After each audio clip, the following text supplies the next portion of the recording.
We spend $1 trillion a year on defense, and we're turning to Ukraine for help. Why? Because Iran's drone technology is used by Russia. Putin paid, I think, close to $2 billion for the rights to manufacture the drones in Russia. When the invasion of Ukraine first started, Russia was buying drones from Iran, and then about a year or two into it, he said, I'll give you $2 billion for the rights to use your technology to produce these drones in Russia. And because Iran's drone technology is used by Russia in Ukraine or on Ukraine, Ukrainian soldiers are the world's leading experts on knocking Iranian drones out of the sky on the cheap, because we're not passing any more supplementals. We got a president who's rooting for Putin. So they have to knock Iranian drones out of the sky on the cheap. Last Thursday, Ukraine got a desperate call from our Pentagon saying, we need your help. Can you show us how to shoot Iranian drones down on the cheap? How do we just knock them out of the sky without boosting the stock price for Raytheon? Ukraine's president, Volodymyr Zelensky, who has been treated like crap by Donald Trump and jerked around by Trump. Despite that, Volodymyr Zelensky said, of course I will help you. And he responded immediately. Ukraine is sending its experts to help the United States and the Persian Gulf states. Ukraine is teaching our allies in the Persian Gulf and the United States soldiers how to shoot drones out of the sky without Raytheon and Lockheed Martin pocketing billions and billions of dollars. How do you do it on the cheap? According to the New York Times, Iran has fired 2,000 suicide drones and 500 ballistic missiles at Israel and its neighboring countries since the war started on February 28th. Okay?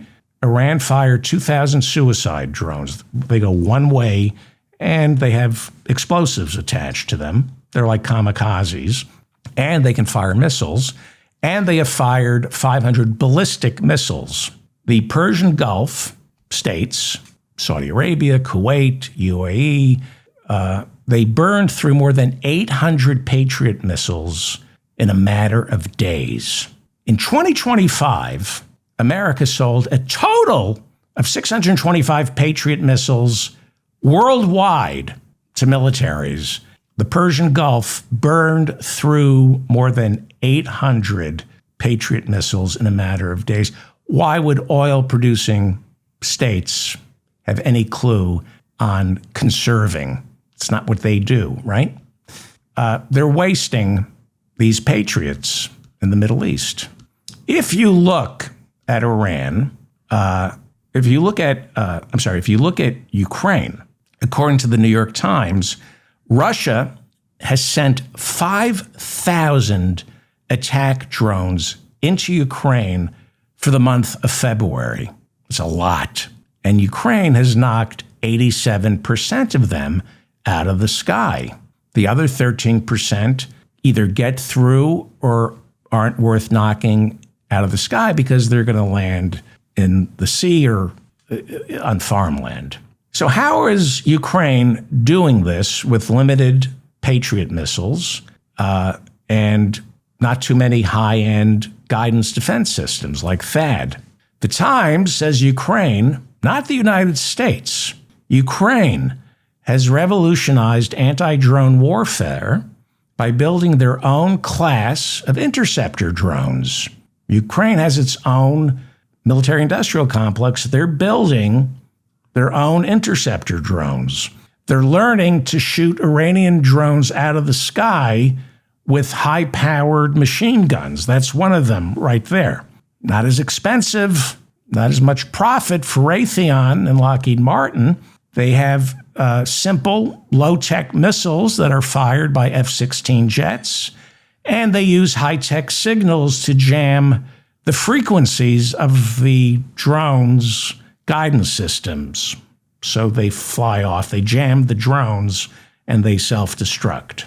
If this war in Iran and the Persian Gulf ever comes to an end, Ukraine might find itself on the receiving end of gratitude from Saudi Arabia, Kuwait, Qatar, the UAE, and Bahrain for providing all those countries with low-tech fixes for a low-tech weapon like a suicide drone. But Donald Trump, he's still going to be in Putin's pocket. I'm going to leave you with this quote from Tennessee Republican Congressman Andy Ogles, quote, "Muslims don't belong in American society. Pluralism is a lie." That is what a United States member of Congress put out March 9th, 2026, 9:40 a.m. Muslims don't belong in American society. Pluralism is a lie. For some, this war is about something else. It's about something else.